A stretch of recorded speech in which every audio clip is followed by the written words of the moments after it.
নোয়াখালীতে আদালতে একটি মামলায় হাজিরা শেষে নিজ বাড়ি সুবর্ণচরে যাওয়ার পথে সড়ক দুর্ঘটনায় জামাল উদ্দিন গাজী ও হাফিজুল্লাহ নামে দুই বিএনপি জামাত নেতার মৃত্যু হয়েছে। মঙ্গলবার দুপুরে সুবর্ণচরে উপজেলার সুলতাননগর এলাকার চরজব্বর টু সোনাপুর সড়কে এই দুর্ঘটনা ঘটে।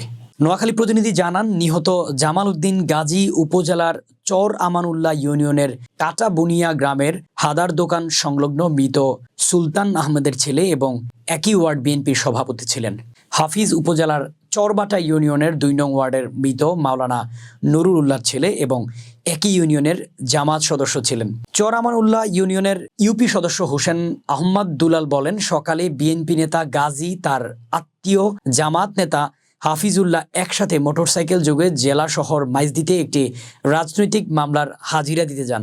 হাজিরা দিয়ে দুপুরে বাড়ি ফেরার পথে উপজেলার চরজব্বর টু সোনাপুর সড়কের সুলতাননগর এলাকার পৌঁছলে পিছন দিক থেকে একটি বেপরোয়া গতির সিএনজি চালিত অটোরিকশা তাদের মোটরসাইকেলে ধাক্কা দেয়। এতে মোটরসাইকেল চালক হাফিজুল্লাহ মোটরসাইকেল থেকে ছিটকে পড়ে রাস্তার বাইরে চলে যায়। ওই সময় পিছনে থাকা আরেকটি ট্রাকও তাদের মোটরসাইকেলে ধাক্কা দেয়।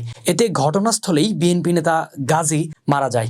পরে স্থানীয়রা তাদের উদ্ধার করে ২৫০ শয্যা বিশিষ্ট নোয়াখালী জেনারেল হাসপাতালে নিয়ে গেলে কর্তব্যরত চিকিৎসক গাজীকে মৃত ঘোষণা করেন।